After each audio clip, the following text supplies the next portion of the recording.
All right, ladies and gentlemen, you are locked on Falcons. I'm your host, Aaron Freeman. Today, we are talking about the Falcons edge rushers and how much improvement we can expect from this year's group, from last year's group, as well as if rookies Arnold Ebiketie and DeAngelo Malone are part of the foundation of what could be one of the best pass rushers in the NFL in the years to come. You are Locked On Falcons, your daily Atlanta Falcons podcast. Part of the Locked On Podcast Network, your team every day.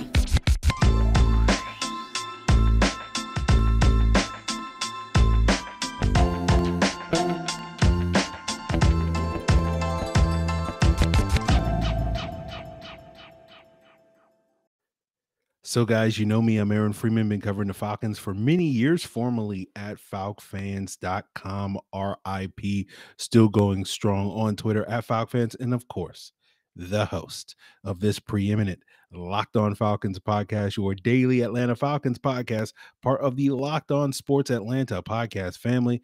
And of course, you can find Locked On Falcons free and available Monday through Friday on your preferred podcast platform. We thank you for making Locked On Falcons your first listen, whether that be on Apple, Odyssey, Google, or Spotify. And of course, you can also check out Locked On Falcons as your first watch of the day on YouTube. And if you subscribe to Locked On Falcons on YouTube, give us a like, hit that bell. You will also get the video version of the podcast the night before the audio drops. So today's episode, we are continuing our positional breakdown in the lead up to training camp, talking about each position group heading into the summer and having one big question to answer this upcoming season, as well as one big question for the summer. The big question of the season kind of centers around how much more improved is this Falcons pass rush heading into 2022 than it was in 2021, when they were obviously dead last in the NFL in sack production.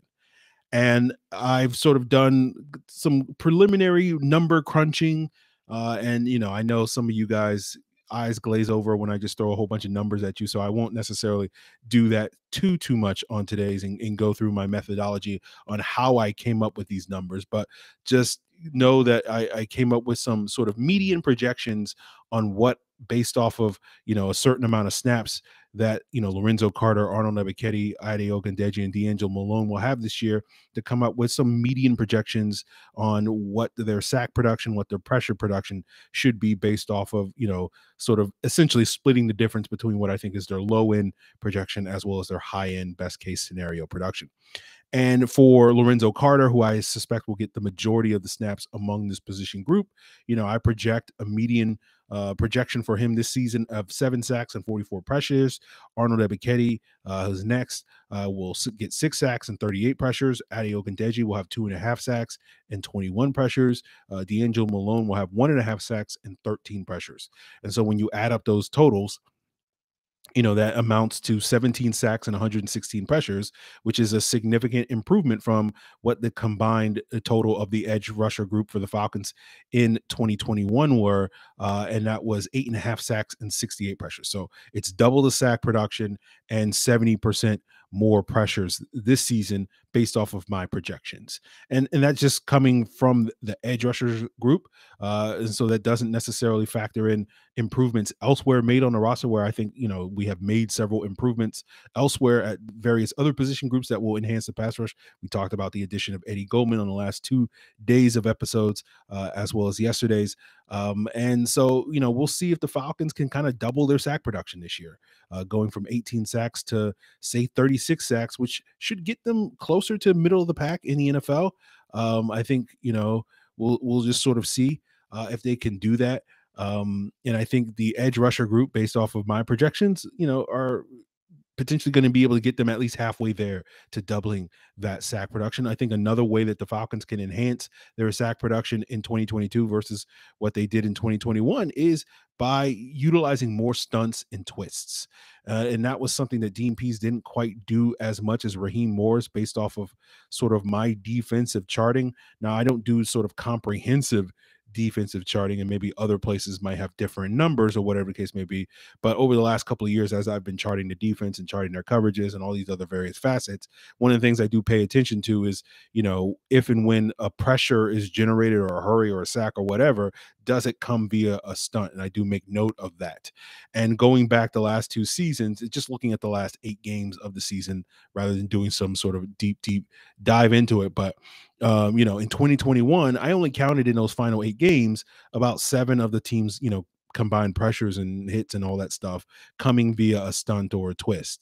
And in 2020, over the final 8 games, then it was over 20 such plays. And so, it's easy to conclude that, the 2020 defense versus the 2021 defense, was running stunts or twists 3 times as much, or maybe they weren't running them 3 times as much, but certainly generating pressure at about 3 times the rate off of them than last year's team. And so when we talk about coaches tailoring their scheme to best fit their personnel, I think adding more stunts and utilizing more twists and whatnot will benefit not only this edge rusher group, but also the interior D-line. We know Grady Jarrett really thrived in that role. And I think the dialing those things back did contribute to some of his struggles, but particularly with a player like Lorenzo Carter sort of expected to kind of be the lead dog of this edge rusher group.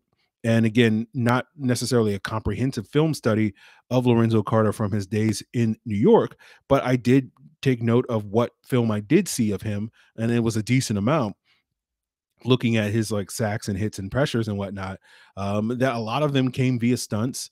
Another good amount of them came, off of effort plays. So I think if you're a Falcon fan, trying to buy Lorenzo Carter stock this season, I think it could be potentially tied to this team dialing up, more stunts would be worth, buying that stock at that point in time. And so when you talk about the effort plays, this is where the, relative athletic score comes in, the RAS, that, people look at Lorenzo Carter and are intrigued by with his sort of perfect 10 score. And you can, compare that to Vic Beasley, going back years to Vic Beasley. Like one of the few things that Vic Beasley was consistently capable or consistently producing was getting those cleanup sacks. And the reason for that is when you have these guys that are, really good athletes and running 4 or 5 40s, very few quarterbacks can outrun those guys in the open field. So when you're generating more pressure as a team, then that defender, in the case of Vic Beasley in the past, and potentially, hopefully, Lorenzo Carter this upcoming season, can generate more of those cleanup sacks, because if, Grady Jarrett or anybody else out there is creating the pressure, the quarterback flees the pocket, and Lorenzo Carter has the speed to sort of chase him down. So we could see Carter for that reason, even if he isn't necessarily an elite pass rusher, if the Falcons are better at generating pressure this year, we could see hit manifest himself with a lot more of these cleanup plays. So, when it comes to this pass rush, you guys know it's one of the few things that I do have some positive vibes for. It's hard for me to kind of sit here on this podcast on a daily basis and find other ways to blow smoke up your butt. But I think the pass rush is legitimately one of the areas that I think has been significantly improved this offseason, or at least has the potential to be significantly improved. And we'll sort of see how much improvement it has made. But I think the Falcons are really sort of building something here when it comes to this pass rush, and we'll sort of see if that continues, into the season and into next offseason, with potentially a high pick on a certain, elite pass rusher from the SEC or something like that, to continue to build upon this sort of foundation. But a key part of that foundation is going to be guys like Arnold Ebiketie and DeAngelo Malone. And, sort of one of the big questions of the summer is going to be sort of, if they are part of this bright future for this Falcons pass rush, are we going to see some of that brightness manifest itself this preseason and throughout training camp to give us, hope that, we will see these guys hit the ground running during the regular season, and we'll get and explore more of that, as well as whether or not this Falcons pass rush has the potential to be one of the better ones in the league long term, thanks to the contributions of guys like Arnold Ebiketie and DeAngelo Malone in the future, as we continue today's Locked On Falcons podcast, guys. But before we get there, I want to tell you about the #1 source for all your sports betting needs and info, and that is, of course, betonline.net, whether you're looking for the latest odds, contests, or player props, BetOnline has it all. You can bet on Major League Baseball, UFC, boxing, esports, Vegas casino games, golf, tennis, NFL futures, NBA futures, NHL futures, whether you're betting on who's going to win the championship next year, who's going to be the MVP of each of those leagues. Obviously, in the NFL, you can bet on comeback player of the year, offensive rookie of the year, coach of the year, defensive rookie of the year, so much more. So take advantage by heading over to the website at betonline.net to see the trends in action. BetOnline, where the game starts. So the big question of the summer is basically, how ready are Arnold Ebiketie and DeAngelo Malone going to be, right? They've been so far through the, post-draft, pre-camp process. You haven't heard them generate that much buzz. Now, some of that is owed to the fact that this portion of the offseason is more of like a 7-on-7 period. And sort of some of these trench players aren't going to necessarily do as much, to make waves with all these various, media people looking on practices and hearing some of the things coming out of these practices. So they're kind of mysterious, at least at this point in time, with Ebiketie and Malone. Like, we at least know a little bit more about some of these other rookies and where they are in their progress at this point in time. And so, because of that mystery, you do wonder a little bit if we're going to see some of these guys pop once we get into training camp and, the pads start coming on a little bit more frequently and you start seeing a little bit more of these guys in the trenches being able to shine or whatever the case may be. So when it comes to Malone and Ebiketie, like, I'm not necessarily expecting them to be stars right away in the NFL, but I'm hoping to see them not only flash potential this regular season, but also in the preseason. And, you just want to essentially at this point in time count the flashes as we build this thing here in Atlanta. And so when we're talking about what we're building here in Atlanta, and I'll go on a little bit of a tangent away from the pass rush for a moment before circling back, but I don't have that high of hopes for the Falcons offense, right? Whether we're talking about Arthur Smith's play calling or whether or not we luck up and get a franchise quarterback or whether or not we fix the offensive line. It's not to sit here and say the Falcons can't do those things or won't do those things, but my optimism for the future of this team is not necessarily tied to this offense looking like the offense that we've grown accustomed to seeing over the last decade and a half, which is, perennial top 5, top 10 units, right? And that's problematic for me personally, because I've done past research and done podcasts talking about this, that when you look at today's NFL, the last 5 to 10 years, a lot of team success is tied to offensive output. It's offense builds championships versus defense, and that doesn't necessarily bode particularly well for the Falcons in the future if their offense can't be one of those premier top 10 units. That's obviously less than ideal, but when I look at the teams that weren't necessarily offensive juggernauts that made it far, particularly when they didn't necessarily have high level quarterbacks that we all look at as like, oh, that guy's definitely one of the top 5 to 10 quarterbacks in the league. You find a handful of teams that have made it to like the Final Four teams over the last couple of years. Teams like the 2017 Eagles, the 2017 Jaguars, the 2019 49ers, and sure there are other teams, but at least with those 3 teams, they sort of fit the paradigm of, they didn't necessarily have great quarterbacks, but they did have elite pass rushers. And it's not necessarily in those cases about making and building Jimmy Garoppolo up to be Tom Brady. It's more about bringing Tom Brady down to Jimmy Garoppolo's level, and you need an elite pass rush to do that. And so that gets me back to the point where, like, my hope for the future with the Falcons is more tied to what to me is the beginnings of what could be a really top-notch pass rush. Obviously, the Falcons haven't finished the job as of yet, but I feel like guys like DeAngelo Malone and Arnold Ebiketie certainly have potentially bright futures. And I talked about that in their scatter report episodes, where I talked about, the potential ceilings of an Arnold Ebiketie being, a DeMarcus Lawrence, the ceiling of a DeAngelo Malone being a guy that could be in that Yannick Ngakoue type mode if we can fully develop those guys. But it's not just those guys. It's not just Grady Jarrett. It's not just Eddie Goldman. Part of my optimism and hope for the future, particularly with the Falcons pass rush, is kind of tied to the Falcons, picking high next year and taking an elite pass rusher like a Will Anderson or Jalen Carter. But obviously, that's several months away. And we'll see sort of in the intervening time if the Falcons pass rush can kind of flash the potential that we're talking about, of like this being the foundation or the beginnings of what could be in a couple of years, be one of the league's premier pass rushers. And that may be the thing that the Falcons hang their hat on for the next decade, as opposed to the previous decade when it was all about, Matt Ryan and Julio Jones and having this high powered offense. So we'll just sort of have to see if that plays out, and we'll sort of see, what happens over the next several months in that regard. But maybe we don't necessarily have to wait several months before the Falcons can add an impact pass rusher. That instead, maybe we could see the team signing a veteran or trading for a veteran edge rusher between now and the start of the season, such as, current Chicago Bear Robert Quinn. And maybe that's the piece that the Falcons need to really get this pass rush off the ground. And we'll talk about that as we wrap up today's Locked On Falcons podcast, guys. But before we get there, while the Falcons may be shopping for the right parts to find and improve their pass rush, you don't necessarily have a website devoted to finding those right parts, but you do have one if you're looking for the right parts for your car or truck. And that is, of course, rockauto.com. Why wait while the person behind the counter orders parts on their computer when you already have access to rockauto.com in your pocket or at home? Save time and money when using Rock Auto instead of spending up to twice as much for the same parts from a chain store or core dealership.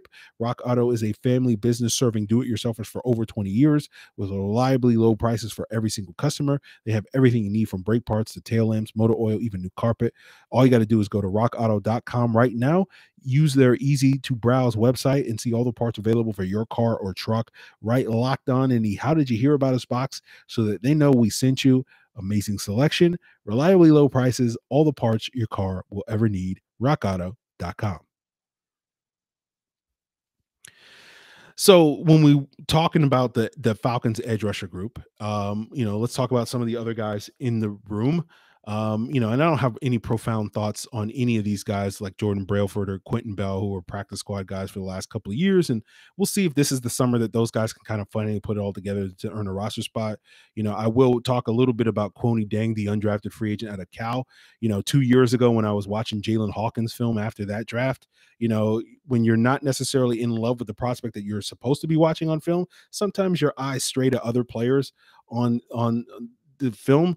And for me, that summer was watching Cal safety Ashton Davis, as well as this Kwoni Dang guy who kept popping as this like poor man's Leonard Floyd guy with this sort of frame and length comparable to Leonard Floyd. Then he was kind of playing off ball linebacker, and as I understand it, the last couple of years, he's gotten more opportunities as a pass rusher. Now, apparently, he didn't necessarily do a whole lot in that arena, which is why he's an undrafted free agent that got very little pre-draft hype this draft. But at least 2 years ago, he was an intriguing sort of developmental guy, and we'll see if that manifests itself and if this new regime can sort of tap into that potential that I spotted a couple of years ago this summer, and he can earn a spot on the practice squad. But any number of these guys theoretically could stick on the roster as a fifth edge rusher. It's possible, but doesn't seem particularly likely. I think we know 4 locks on this roster as far as the edge rusher position goes, with Carter, with Ebiketie, with Malone, with Ogundeji. And so if the Falcons are going to keep 5 edge rushers on their roster this season, I would guess that 5th guy is currently not on the roster. And so could we see the team targeting another established veteran at the edge rusher position, similar to what we saw them do at D-line with Eddie Goldman? I certainly think that's possible. I know you rewind the clock a couple of months to the beginning of the offseason. I was very much in favor of the Falcons bringing in a veteran because of the expectation that they would wind up drafting some edge rushers this year, and having that veteran in there to sort of lead the room made a ton of sense. We'll see if Lorenzo Carter can kind of be that guy. But at the time, going back to like February and March, there were guys like Justin Houston and Whitney Merciless and Jason Pierre-Paul that were on my radar. Houston re-signed with the Ravens, Merciless retired, but JPP is still out there. He could certainly fill those shoes. But, you do wonder a little bit about possible other alternatives. And you hear these rumors about Robert Quinn with the Bears, and he may be on his way out. We already know that D Ford with the 49ers will be cut, as soon as he passes a physical at some point this summer. So, those are two sort of veteran options.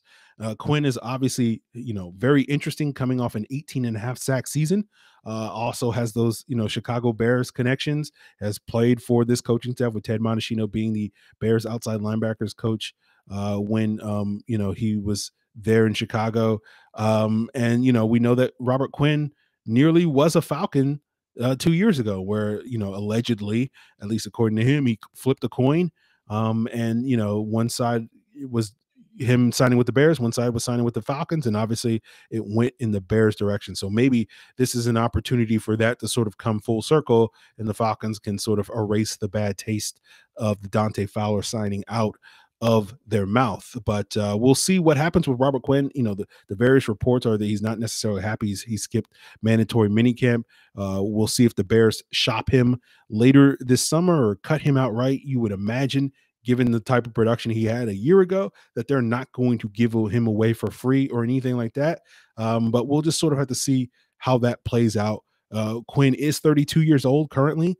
And so if you're, interested in the Falcons bringing someone like that in, obviously he's not going to be a long-term solution, at least with Eddie Goldman. He's 28 years old. So foreseeably, Goldman could play 3 or 4 more years here. Like, Quinn is probably at best a 1, maybe a 2-year sort of stopgap for you. And you don't want to see this team, if they have to trade for someone like Robert Quinn, giving up premium assets for a 32-year-old that's a 1 or 2-year stopgap. So we'll just sort of see how that goes. But certainly I think adding a veteran can show these young guys the ropes and help bridge the gap for, Malone and Ebiketie, that they may not necessarily be, hitting the ground running this year, but certainly in next year, and bring in a veteran that can sort of bridge that gap between when those guys are ready to go. Certainly makes some sense.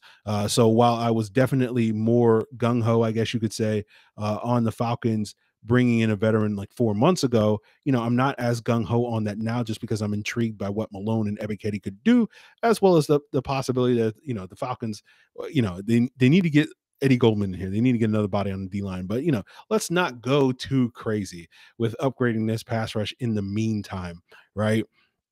With some of these stopgap options like a Robert Quinn, Robert Quinn coming in here and getting 9.5 sacks, may not be worth it if it knocks us, if it makes us just a little bit too good, that knocks us out of the Will Anderson or Jalen Carden sweepstakes. You know what I'm saying? Like, 4 months of Robert Quinn isn't worth, losing out on 10 years of Will Anderson, if you ask me. So, it's different with Eddie Goldman just because he's a little bit younger, and at least theoretically you can convince yourself that, hey, if he has a good year, he could be here, for a couple of years.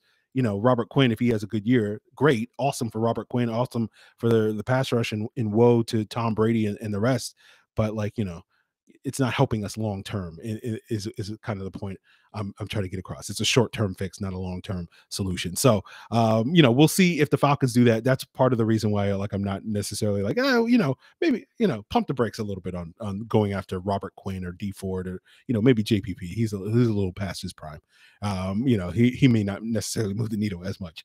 So that's kind of my thoughts on it, guys.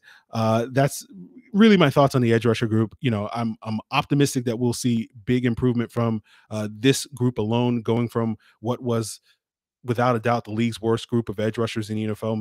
Maybe the Lions could have given us a run for their money, although Charles Harris was far better than anybody we had on the team last year, which is so sad because Charles Harris was not very good for the Falcons in 2020.